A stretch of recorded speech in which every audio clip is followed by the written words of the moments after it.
Hello everyone, welcome to Devju classes. आज के इस वीडियो में हम आपके लिए आगामी 3 तारीख को होने वाले क्लास 12 के पॉलिटिकल साइंस के 40 एमसीक्यूज लेके आए हैं। ये मॉडल क्वेश्चंस हैं जो आपके आने वाले एग्जाम में काफ़ी फ़ायदेमंद साबित होंगे। इस मॉडल क्वेश्चन के साथ साथ उसमें कुछ और फैक्ट्स भी हम ऐड करते जाएंगे ताकि आपकी एक अच्छी तैयारी इस वीडियो के माध्यम से हो जाए। चलिए शुरू करते हैं। पहला क्वेश्चन है, भारत में द्वितीय आम चुनाव कब हुआ? ठीक है, सबसे पहले आम चुनाव आपको पता है कि आम चुनाव में भारत का प्रधानमंत्री का चयन होता है, संसद के सदस्यों का चयन होता है, संसद के सदस्यों के माध्यम से भारत के प्रधानमंत्री का चयन होता है, तो आम चुनाव उसे कहते हैं। तो यहाँ पे क्वेश्चन में पूछ रहा है कि द्वितीय आम चुनाव कब हुआ? तो द्वितीय आम चुनाव हुआ था 1957 में। अब द्वितीय आम चुनाव 1957 में हुआ, तो पहला आम चुनाव कब हुआ? 5 साल पहले चले जाइए, क्योंकि 5 साल के लिए एक बार चुनाव होता है। तो दूसरा पहला कब हुआ होगा? 1952 में फर्स्ट। ठीक है, अब आइए, अब देखिए 1952 में पहला आम चुनाव हुआ, 1957 में दूसरा आम चुनाव हुआ। तो भारत को आज़ादी 1947 में मिली थी, तो 1947 से 1952 तक शासन कैसे चल रहा था? तो जो संविधान सभा थी वो उतना दिन तक संसद का काम कर रही थी और वही शासन चला रही थी। तो ये आपको जानकारी होनी चाहिए। ठीक है, चलिए अगला क्वेश्चन आते हैं। 1885 में किस राजनीतिक दल की स्थापना हुई थी? तो 1885 में किसका हुए थे? भारतीय राष्ट्रीय कांग्रेस, इंडियन नेशनल कांग्रेस। मुस्लिम लीग की स्थापना कब हुई थी? ये भी आपको जानना जरूरी है। ये है 1906। 1906 मुस्लिम लीग की स्थापना। बीजेपी की स्थापना कब हुई थी जी? 1980। 1980 में बीजेपी की स्थापना। जनता पार्टी की स्थापना कब हुई थी? ये हुआ था 1977। तो ये क्वेश्चन इस तरह से आप टिक करें। आगे बढ़ते हैं। तीसरा क्वेश्चन कहता है कि पहली लोकसभा में निर्वाचित सदस्यों की संख्या क्या थी?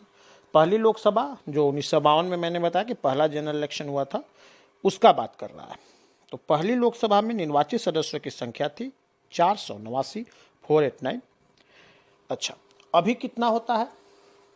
वर्तमान में आपको बता दूं कि लोकसभा में कुल मैक्सिमम 550 मेंबर हो सकते हैं, लेकिन अभी कितने होते हैं?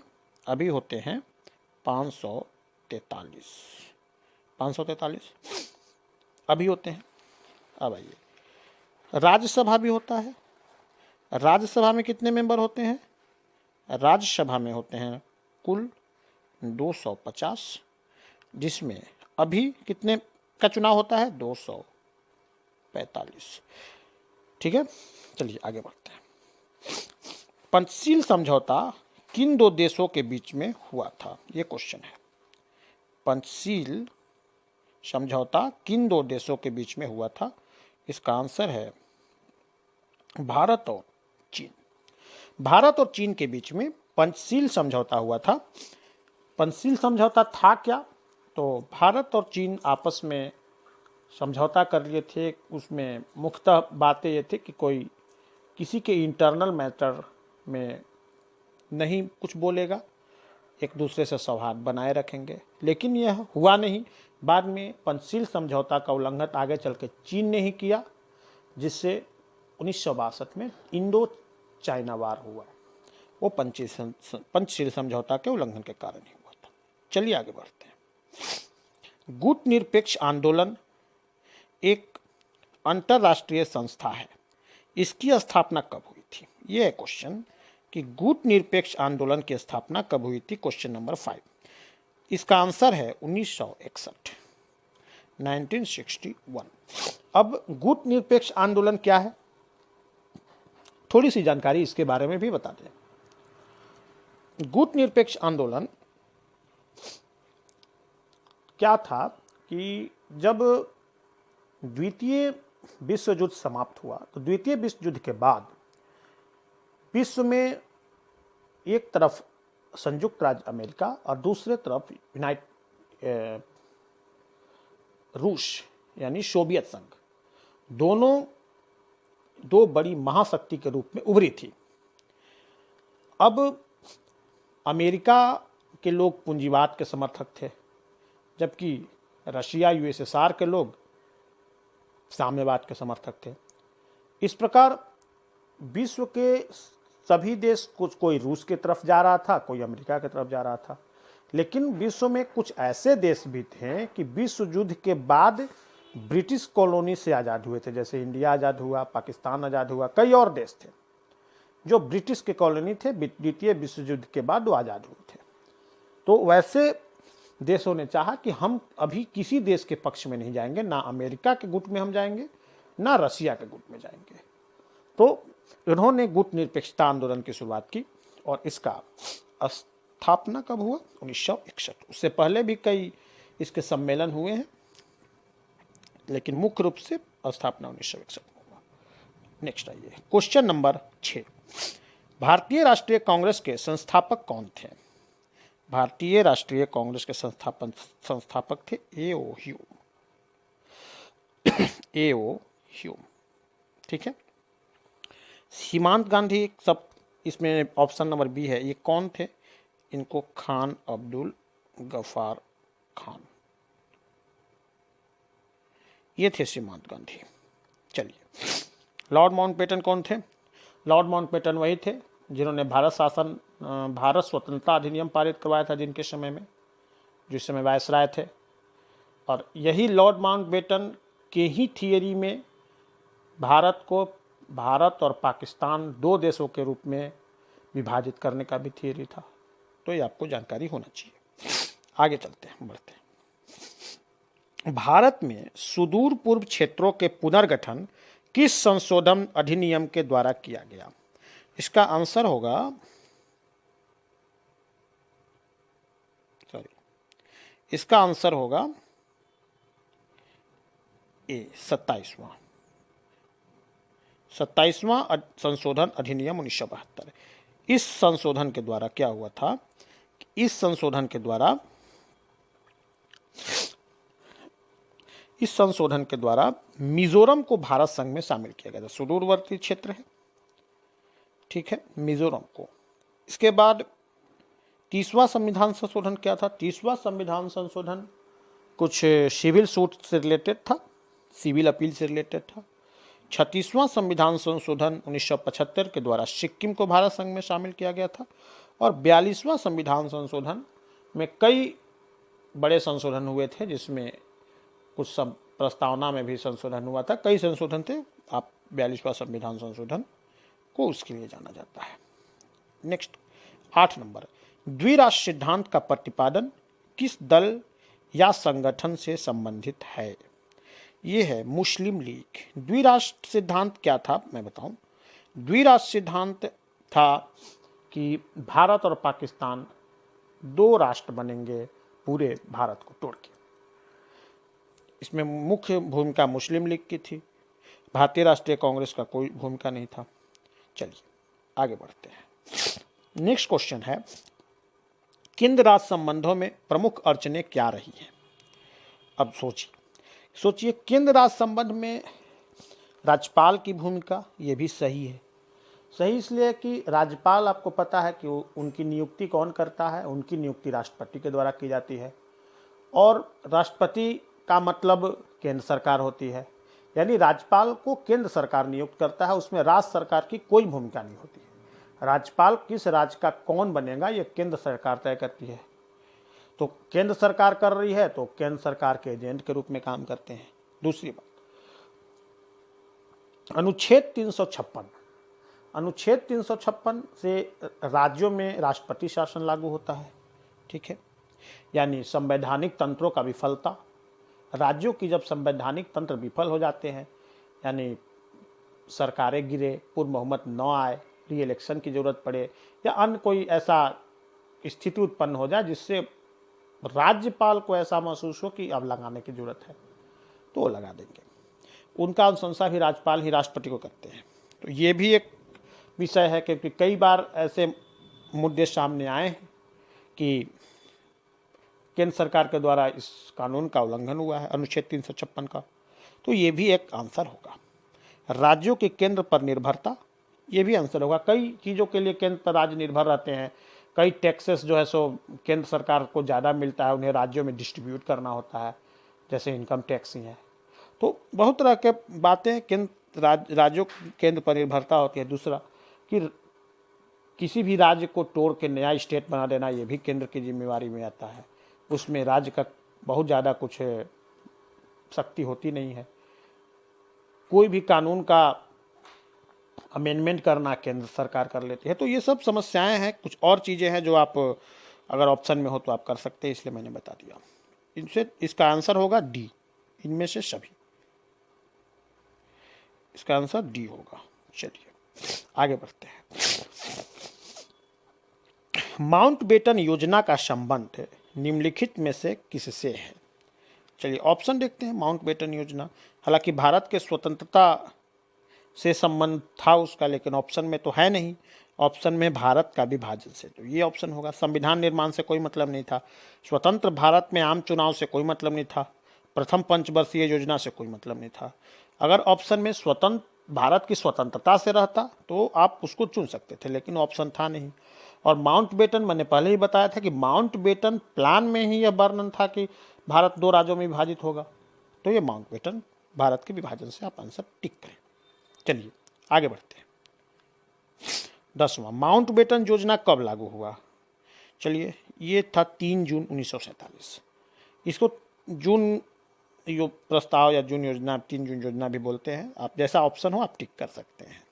चलिए, राज्यों का पुनर्गठन आयोग कब बना? राज्यों का पुनर्गठन आयोग कब बना? इसका आंसर है सॉरी ये आंसर नहीं है। इसका आंसर है 1956, 25 दिसंबर 1956।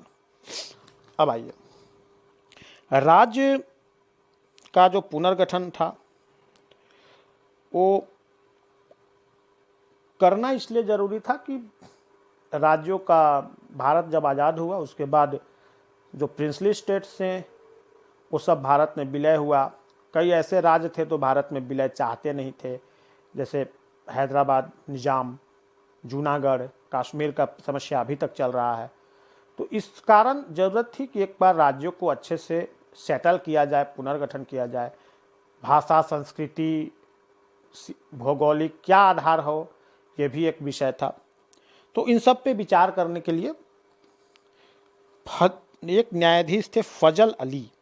फजल एक न्यायाधीश थे फजल अली। इन्हीं की अध्यक्षता में राज्य पुनर्गठन आयोग का निर्माण हुआ। और राज्य पुनर्गठन आयोग ने यह अनुशंसा किया कि भाषा एक आधार हो सकता है राज्यों के पुनर्गठन का, क्योंकि एक टाइप के भाषा बोलने वाले लोगों को एक जगह पे रखा जाए तो चीज़ें ठीक हो जाएगी। तो उसके आधार पे उन्होंने कहा कि भाषाई आधार पे राज्यों का पुनर्गठन होना चाहिए। और आंध्र प्रदेश पहला राज्य था जो भाषाई आधार पे गठन हुआ था। तो ये आप ध्यान रखेंगे, ठीक है। चलिए आगे बढ़ते हैं। हैदराबाद का भारतीय संघ में विलय कब हुआ?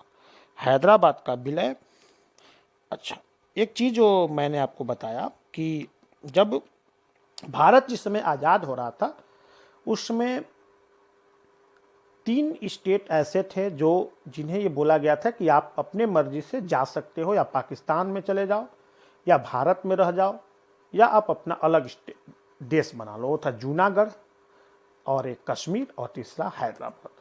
तो हैदराबाद को सैनिक कार्रवाई से भारत में मिलाया गया। जूनागढ़ को वहाँ जनमत संग्रह करा के, क्योंकि वहाँ का राजा मुस्लिम था और वहाँ की जनता हिंदू थी। और कश्मीर के राजा हरि सिंह ने आकर के यहाँ डॉक्यूमेंट ऑफ एनेक्सेशन साइन किया और यहाँ उन्होंने खुद आके विलय किया। तो हैदराबाद का विलय कब हुआ?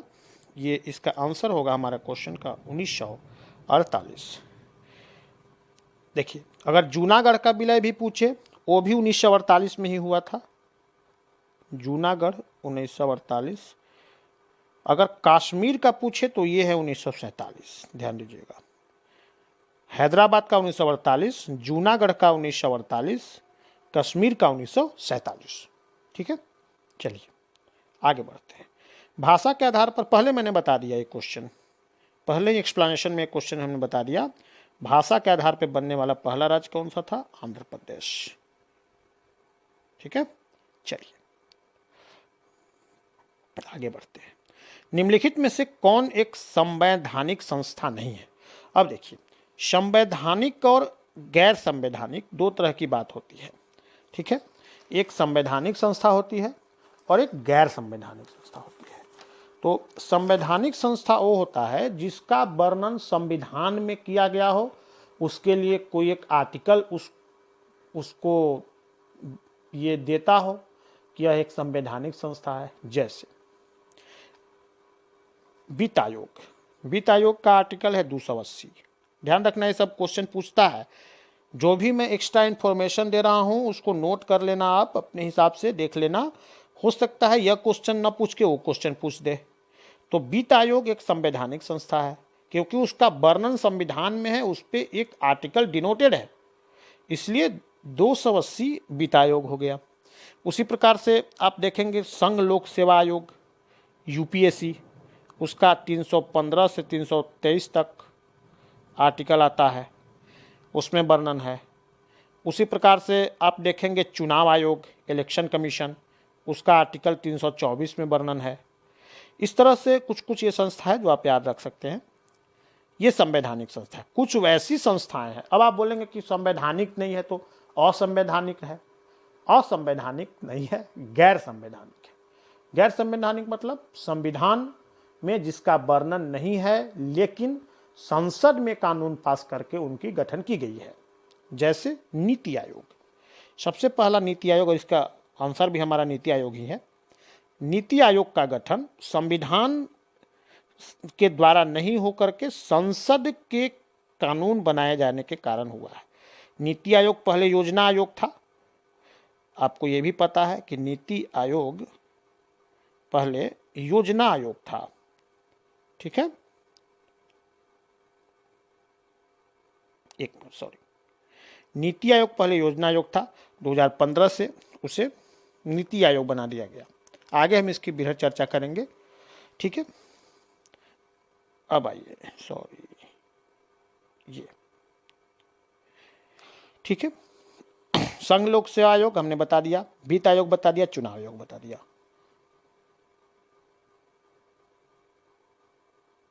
संघ लोक सेवा आयोग मैंने आपको बता दिया, वित्त आयोग बता दिया और चुनाव आयोग बता दिया। तीनों का आर्टिकल आप याद रखेंगे, एग्जाम में पूछता है। चलिए, भारत में पंचवर्षीय योजना की शुरुआत कब हुई? भारत में पंचवर्षीय योजना की शुरुआत हुई 1951 में। ठीक है, चलिए, यहाँ पंचवर्षीय योजना चूंकि एक इम्पॉर्टेंट टॉपिक है, इसलिए थोड़ा सा चर्चा हम पंचवर्षीय योजना का करना चाहेंगे।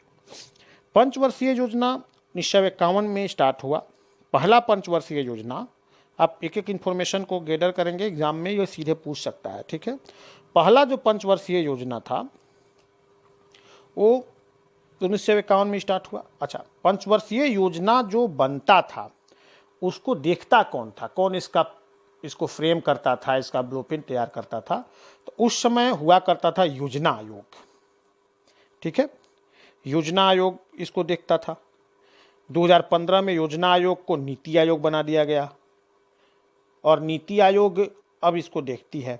2015 से अब पंचवर्षीय योजना को खत्म करके 15 साल का विजन डॉक्यूमेंट्स भी तैयार होने लगा। ये आपके लिए भी इंपॉर्टेंट है। अध्यक्ष कौन होता है? प्रधानमंत्री खुद अध्यक्ष होते हैं।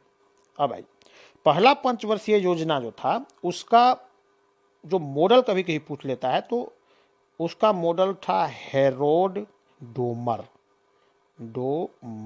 लिख लेना, अच्छा से राइटिंग नहीं हो पा रहा है। हेरोड डोमर पहला पंचवर्षीय योजना का मॉडल था, हेरोड डोमर। ठीक है, अब आइए, ये जो पहली पंचवर्षीय योजना थी, यो अब देखिए, भारत आज़ाद हुआ था, भारत में किसान थे, तो सबसे पहला काम यही था कि हमारी जो कृषि है उसको हम थोड़ा अच्छा करें। तो पहला पंचवर्षीय योजना का जो मुख्य उद्देश्य था वो कृषि और सिंचाई को बढ़ाना था। कई डैम्स बनाए गए, बहुत कुछ हुआ उस समय। पहला पंचवर्षीय योजना का क्या था? कृषि और सिंचाई। कुछ और बातें पंचवर्षीय योजना में हम करना चाहेंगे, जैसे सेकेंड, अब देखिए कृषि और सिंचाई जब अच्छा हो जाएगा, फर्स्ट जो योजना आयोग था, तो फर्स्ट पंचवर्षीय योजना था, कृषि और सिंचाई पे था। तो सेकेंड जो पंचवर्षीय योजना हुआ, जिसका कालखंड 1956 से 61 था, चूंकि 5 वर्ष पंचवर्षीय मतलब 5 वर्ष, वो जो सेकेंड था वो पीसी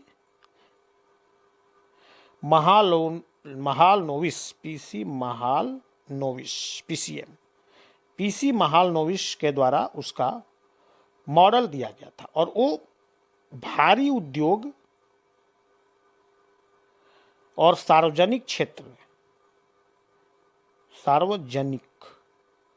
भारी उद्योग और सार्वजनिक क्षेत्र से संबंधित को फोकस करके वो प्लान बनाया गया था। अब आइए, कुछ और चीज़ें जो आपके एग्जाम में योजना आयोग से पूछ सकता है, योजना पंचवर्षीय योजना से पूछ सकता है, वो है रोलिंग प्लान। रोलिंग प्लान क्या था? जब जनता पार्टी की सरकार आई थी तो 1978 से 80 तक, 1978 से 80 तक, वो हर साल प्रत्येक वर्ष उसका समीक्षा किया जाता था कि क्या हो रहा है, कैसे हो रहा है, सही से वर्क कर रहा है कि नहीं, क्योंकि बीच में ही सरकार आई थी। तो 1978 से 80 तक के जो प्लान था उसको बोलते हैं रोलिंग प्लान। ठीक है, कुछ और बात, बहुत बारे क्वेश्चंस अनकम्पिटिटिव एग्जाम्स में भी पूछा गया है, इसलिए आपके लिए भी इक्वली इंपॉर्टेंट है कि गरीबी उन्मूलन किस 5 ईयर प्लान का मुख्य हिस्सा था। तो गरीबी उन्मूलन, ध्यान रखना, गरीबी उन्मूलन था 7वां 5 ईयर प्लान का, 7th। ठीक है, 7th गरीबी उन्मूलन। दूसरी बात, वार्षिक प्लान भी हुए थे, उसका आपको ध्यान रखना चाहिए। 1990 से 92 ये वार्षिक प्लान हुआ था, तो इसको भी याद रखना। दूसरी बात, जो योजना आयोग का जो, एक मिनट, जो आखिरी प्लान था, ये भी ध्यान रखना, आखिरी जो प्लान था जिसका टेन्योर 2012 से 17 था, वो 12वां था। 12वां जो 5 ईयर प्लान था, जो आखिरी प्लान था, उसके बाद तो मैंने बताया कि विजन डॉक्यूमेंट शुरू हो गया। तो जो 12वां जो प्लान था, 12th, वो कब से कब सा था? 2012 से 17, ये आखिरी था, लास्ट। तो ये कुछ इन्फॉर्मेशन है जो मुझे लगा कि आपको 5 ईयर प्लान के बारे में देना चाहिए, ताकि इक्वली इंपॉर्टेंट है, इससे क्वेश्चंस आ सकते हैं। चलिए आगे बढ़ते हैं। आइए, किस पंचवर्षीय योजना को कृषि एवं सिंचाई आधारित योजना, पहले मैंने बता दिया, आपको इसको करने की जरूरत नहीं, प्रथम। आइए आगे बढ़ते हैं। निम्नलिखित में से किसके सिफारिश पर योजना आयोग का गठन किया गया? किसके सिफारिश पर? तो योजना आयोग का गठन केसी नियोगी की अध्यक्षता में एक सलाहकार बोर्ड का गठन हुआ था 1950 में, वही योजना आयोग का, तो राष्ट्रीय सलाहकार परिषद इसका आंसर होगा, केसी नियोगी, ध्यान रखना। पीली क्रांति का संबंध किससे है? तो आपने पढ़ा होगा, पीली क्रांति का संबंध है तिलहन उत्पादन से, पीली क्रांति। कुछ और क्रांति याद रख लीजिए, काम करेगा, तिलहन।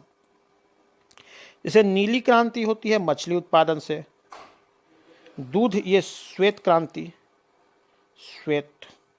ठीक है, प्याज और झींगा मछली के लिए गुलाबी क्रांति, काली क्रांति पेट्रोल के लिए। ठीक है, तो ये सब कुछ इंपॉर्टेंट है, आप ध्यान रखना। आगे आते हैं, सामाजिक न्याय के साथ विकास किस पंचवर्षीय योजना का मुख्य उद्देश्य था। अच्छा, एक चीज़ यहाँ पे बताना चाहेंगे कि ये जो क्वेश्चन है ये थोड़ा सा क्रॉस क्वेश्चन है, ये क्वेश्चन सही नहीं है। तीसरी, चौथी, पांचवी, छठी, कभी कभी मैंने जानबूझ के ये क्वेश्चन इसलिए यहाँ डाला था कि कभी कभी ऐसा होता है कि एग्जाम्स में आपके एक भी क्वेश्चन मैच ना करे, या तो एग्जामिनर को उसे हटाना होता है या उसका मार्क्स सभी को दिया जाता है। तो एग्जामिनर उसको देख लेंगे कि अगर गलत है तो उसको क्या करना है। अमूमन ये होता है कि या तो उसका मार्क्स सभी को दे दिया जाए या तो उसको काउंट ही ना किया जाए। तो ये गलत क्वेश्चन है। एक्चुअली नवीं 5 ईयर प्लान जो था, नवा पंचवर्षीय योजना, उसका मुख्य उद्देश्य था सामाजिक न्याय के साथ विकास। तो इसका 9th होगा, ध्यान रखना। अब देखिए, भारत में नई आर्थिक नीति की शुरुआत कब हुई। नई आर्थिक नीति आप पढ़े होंगे, नई आर्थिक नीति की शुरुआत हुई थी 1991 में। नई आर्थिक नीति 1991, उसमें आप प्राइवेटाइजेशन, ग्लोबलाइजेशन, लिबरलाइजेशन, एलपीजी आपने सुना होगा। अगर आप नई आर्थिक नीति की जगह कोई और शब्द यूज करता है, जैसे पूछ लेता है कि प्राइवेटाइजेशन या निजीकरण की शुरुआत कब हुई, फिर भी आंसर यही होगा। पूछ लेता है कि वैश्वीकरण की शुरुआत कब हुई, फिर भी आंसर यही होगा। पूछता है उदारीकरण की शुरुआत कब हुई, फिर भी आंसर यही होगा। LPG, liberalisation, privatisation and globalisation, ये थी नई आर्थिक नीति 1991। चलिए आगे बढ़ते हैं। किस पाकिस्तान राष्ट्रपति ने 1966 के ताशकंद समझौते पर हस्ताक्षर किए थे। आइए, ताशकंद समझौता। ताशकंद समझौता हुआ था जब 1965 में भारत और पाकिस्तान के बीच जो युद्ध हुआ था, उसमें पाकिस्तान हार गया। तो उस समय के तत्कालीन प्रधानमंत्री लाल बहादुर शास्त्री, और पाकिस्तान का प्रधानमंत्री था, उसका नाम था अयूब खान। अयूब खान ने इस समझौता को किया था। तो इसका आंसर है अयूब खान। इसमें लाल बहादुर शास्त्री पे कुछ दबाव भी बनाया गया था। कुछ क्षेत्र जो लाल बहादुर शास्त्री जो इंडिया जीत चुका था, वो पाकिस्तान को वापस भी करना पड़ा था। दूसरी बात इसमें यह है कि इसी ताशकंद समझौते के दौरान हमारे प्राइम मिनिस्टर लाल बहादुर शास्त्री की मौत भी हुई थी। तो यह बड़ा दुखद ये पहलू है ताशकंद समझौता हमारे इतिहास का। चलिए, एक और समझौता यहाँ पे ध्यान रखिए, हो सकता है वो पूछ ले, वो है शिमला समझौता। शिमला समझौता 1971 के वॉर के बाद हुआ था, जिसमें बांग्लादेश का गठन हुआ था, जिस युद्ध के कारण वो शिमला समझौता था। और उसमें वो किसके किसके बीच हुआ था, इंदिरा गांधी और जुल्फिकार अली भुट्टो। ध्यान रखना, इंदिरा गांधी और जुल्फिकार अली भुट्टो, शिमला समझौता। चलिए आगे बढ़ते हैं। भारत द्वारा दूसरा सफल परमाणु परीक्षण कब किया गया।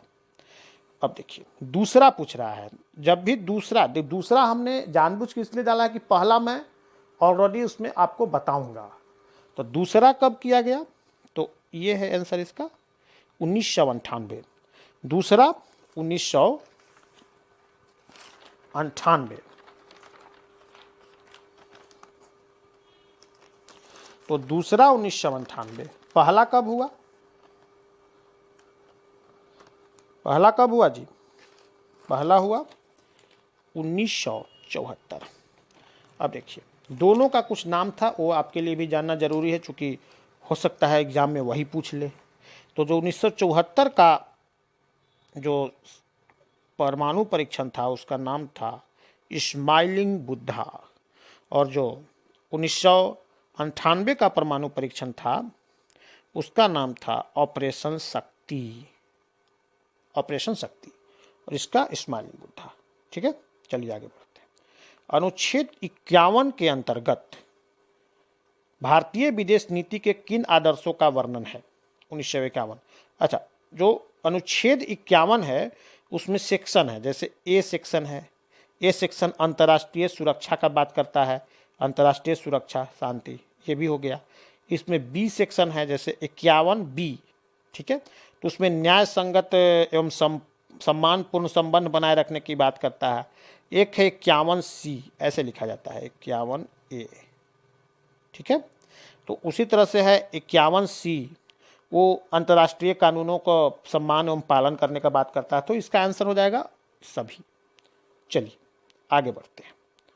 फरक्का गंगाजल बंटवारा विषयक समझौता किन दो देशों के बीच हुआ था? तो फरक्का के लोकेशन से आप समझिए, एक बंगाल में जिला है मुर्शिदाबाद, तो मुर्शिदाबाद के पास एक बराज बना हुआ है फरक्का। इधर से गंगा नदी जब जाती है तो फरक्का में पानी का थोड़ा रुकाव होता है, इसके बाद दो तरफ ये चीज़ें बढ़ती है।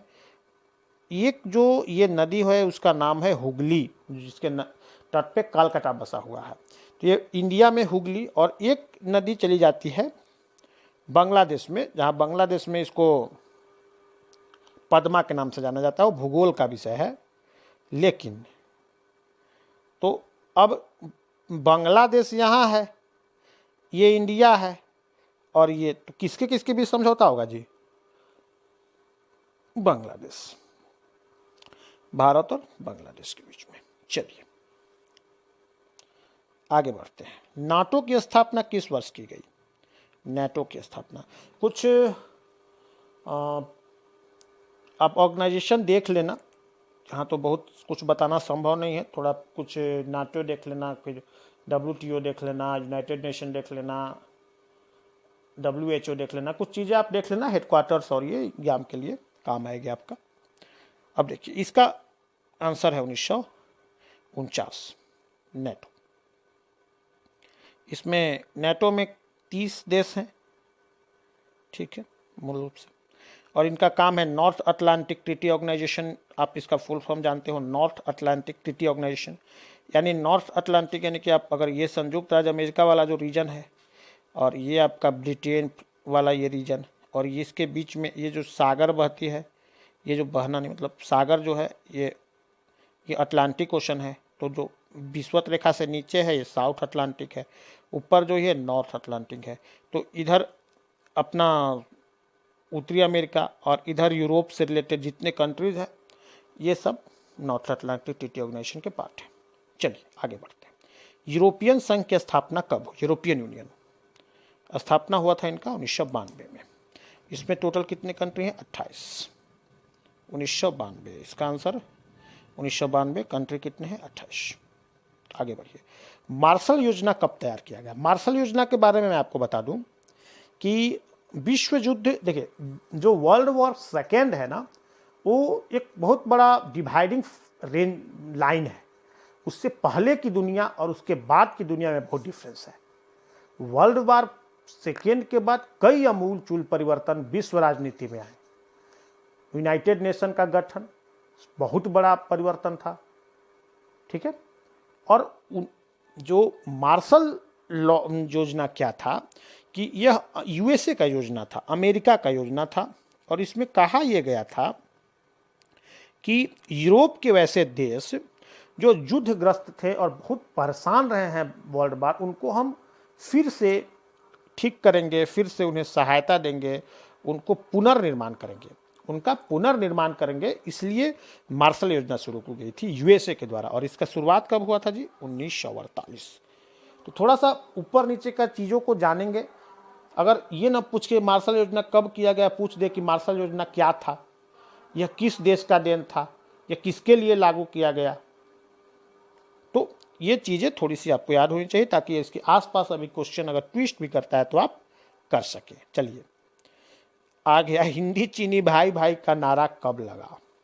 चलिए अब आप ऊपर में क्वेश्चन पंचशील से रिलेटेड था। हमने बताया था कि भारत और चीन के संबंध को अच्छा रखने के लिए पंचशील समझौता किया गया था।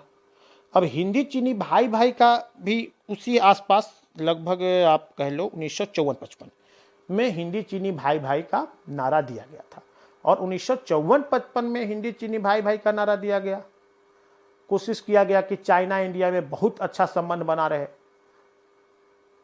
आप जानते हैं कि उस समय यूनाइटेड नेशन सिक्योरिटी काउंसिल का सदस्य चीन बन गया था, जो इंडिया को ऑफर किया गया था, तो चीन को काफ़ी सहूलियत देने की कोशिश की गई। हमेशा हमने चाइना को काफ़ी सहूलियत दी, लेकिन हिंदी चीनी भाई भाई और पंचशील समझौता के कारण ही जब तिब्बत पे चाइना ने हमला किया था 1959 में, उस समय भारत कुछ भी नहीं बोला था क्योंकि वो चाइना का इंटरनल इशू था। लेकिन आगे चल के इन सिद्धांतों का उल्लंघन चीन नहीं किया, जिसके कारण इंडो चाइना वॉर 1962 हुआ। तो 54-55 हिंदी चीनी भाई भाई। आगे बढ़िए, कौन से आसियान के संस्थापक सदस्य नहीं है? Question number 29। ASEAN, association of south east Asian nation, ASEAN, association of south east Asian nation. ठीक है, आसियान में का जो स्थापना था वो हुआ था 1967 ईस्वी में। ठीक है, इसके संस्थापक राष्ट्र थे इंडोनेशिया, मलेशिया, फिलीपाइंस, सिंगापुर और थाईलैंड। देखना, 1967 इंडोनेशिया, मलेशिया, फिलीपींस, सिंगापुर और थाईलैंड। तो इसमें इंडोनेशिया भी है, मलेशिया भी है, थाईलैंड भी है, कौन नहीं है जी? भारत। तो इसमें से कौन आसियान का संस्थापक सदस्य नहीं है? भारत। इसको याद रखना, और अगर रखना होगा तो इसको रखना, नहीं भी रखोगे तो काम चल जाएगा, इतना डीप नहीं पूछना चाहिए। अब गैर कांग्रेसवाद का नारा किसने दिया था? ये दिए थे राम मनोहर लोहिया, राम मनोहर लोहिया। ठीक, 31 नंबर क्वेश्चन में आते हैं। यूएनओ, संयुक्त राष्ट्र संघ की स्थापना कब हुई? सबसे पहले इस क्वेश्चन का आंसर टिक करते हैं, इसके बाद इसके बारे में बात करेंगे। संयुक्त राष्ट्र संघ की स्थापना 24 अक्टूबर 1945 को हुई थी। पहले भी मैंने आपको बताया था कि द्वितीय विश्व युद्ध है पूरे वर्ल्ड पॉलिटिक्स का, विश्व राजनीति का बहुत बड़ा विभाजक का कार्य किया है। शीत युद्ध में भी मैंने आपको बताया था कि शीत युद्ध शुरू हुआ तत्कालीन यूएसए और यूएसएसआर के बीच में। शीत युद्ध बोलते हैं जब मतभेद बढ़ते हैं, लग रहा है कि युद्ध का माहौल बना हुआ है, लेकिन युद्ध नहीं होता है, वास्तविक युद्ध नहीं होता है, क्योंकि द्वितीय विश्व युद्ध के लड़ाई के बाद जापान पे बम गिरना, बहुत भारी मात्रा में लोगों का मरना, अब ये नहीं था लोगों में इतना पेशेंस कि फिर से कोई नया युद्ध शुरू हो, इसलिए शीत युद्ध बहुत लंबा काल तक चला। तो यूनाइटेड नेशन की स्थापना के बाद विश्व पॉलिटिक्स में बहुत बड़ा चेंज आया, ध्यान रखना। दूसरी बात कि यूनाइटेड नेशन के बारे में थोड़ी जानकारी मैं यहाँ दे दूँ, आप लोग ही पढ़े ही होंगे। जो यूनाइटेड नेशन ऑर्गेनाइजेशन है उसमें टोटल 193 कंट्री हैं। ठीक है, सबसे आखिरी कंट्री कौन है? South Sudan. साउथ सूडान, दक्षिण सूडान सबसे आखिरी कंट्री है। अब देखिए, सबसे ज़्यादा विवाद में जो चीज़ें रहती है यूनाइटेड नेशन का, वो है सिक्योरिटी काउंसिल रहता है। सिक्योरिटी काउंसिल में टोटल 15 मेंबर होते हैं, जिसमें 5 परमानेंट और 10 नॉन परमानेंट, और 10 जो नॉन परमानेंट होते हैं वो 2 साल में बदलते हैं, जिसमें कभी भारत भी बन जाता है। ये जो 5 परमानेंट मेंबर है ना, 5 परमानेंट मेंबर ऐसे हैं, इनको बहुत ज़्यादा एक्स्ट्रा पावर मिला हुआ है। ये जब तक नहीं चाहेंगे कोई भी प्रस्ताव पास नहीं होता है यूनाइटेड नेशन में। और ये कंट्री कौन से हैं? एक तो यूएसए है, दूसरा यूएसएसआर है, मैंने रूस है, तीसरा चाइना है, चौथा ब्रिटेन है, और फिर फ्रांस है। ये 5 है। ये वर्ल्ड के बहुत बड़े पावर है यूनाइटेड नेशन के मामले में। सैनिक शक्ति हो ना हो वो अलग विषय है, लेकिन यूनाइटेड नेशन में इनका पावर ज़्यादा है, जिसमें चाइना इंडिया का हमेशा विरोध करता है, इसलिए भारत का प्रस्ताव वहाँ पास नहीं हो पाता है। ठीक है, चलिए आगे बढ़ते हैं। संयुक्त राष्ट्र संघ के बाद अंतर्राष्ट्रीय न्यायालय का मुख्यालय कहाँ है? The Hague. ये भी संयुक्त राष्ट्र संघ का ही पार्ट है, इसका मुख्यालय। सूचना का अधिकार अधिनियम किस वर्ष पारित हुआ? सूचना का अधिकार अधिनियम किस वर्ष पारित हुआ? ये है 2005। सूचना अधिकार अधिनियम, आपको पता है कि आप किसी भी विभाग से कोई भी सूचना मांग सकते हैं, 1 महीने के अंदर आपको सूचना प्रदान कर दी जाती है। ये भ्रष्टाचार को रोकने में बहुत कारगर कदम था गवर्नमेंट ऑफ इंडिया का, सूचना अधिकार अधिनियम 1905। चलिए आगे बढ़ते हैं। अकाली दल किस राज्य का प्रमुख क्षेत्रीय पार्टी है? पंजाब का। आपको पता होगा, अगर आप थोड़ा सा भी न्यूज़ देखते होंगे तो आपको पता होगा। ठीक है, अकाली दल पंजाब का। अब देखिए 1987 में हुए मॉन्ट्रियल समझौते के मुख्य परिणाम क्या थे? इस वर्ष 2000 तक CFC पर पूर्ण प्रतिबंध। अच्छा, CFC। अब देखिए जो मॉन्ट्रियल प्रोटोकॉल था, वो जो मॉन्ट्रियल प्रोटोकॉल था उसमें ओजोन लेयर का जो डिप्लेशन हो रहा था, ओजोन लेयर का जो छिद्र उसमें हो रहे थे, क्षरण हो रहा था, उसको रोकने के लिए यह प्रोटोकॉल में लोग उपस्थित हुए थे मॉन्ट्रियल में 1987 में। अब देखिए ओजोन को किस किस गैस से परेशानी होती है? एक तो होता है क्लोरोफ्लोरोकार्बन, एक होता है मोनोऑक्साइड कार्बन मोनोऑक्साइड, एक होता है मीथेन CH4। ठीक है, तो इन्हीं को रोकना होगा अगर आपको ओजोन को बचाना है तो इसमें सभी देश जो इसके सदस्य देश थे जो उस प्रोटोकॉल में आए थे, सभी देशों को बोला गया था कि भाई आप कोशिश करें कि हम कम से कम CFC CO CH4 को उत्सर्जित करें, हमारे उत्पादन के कार्य हो चाहे अन्य जो भी कार्य हो उससे कम ये गैसें उत्सर्जित हो ताकि ओजोन का कम से कम क्षरण हो। ठीक है, तो उसके संदर्भ में भारत सरकार के द्वारा क्या किया गया था कि ozone depleting substance regulating act, ozone depleting substance ODS regulating act 2000 में बना था और ये पूर्णतः प्रतिबंध कर दिया गया था भारत में CFC को। तो ये आपका आंसर है।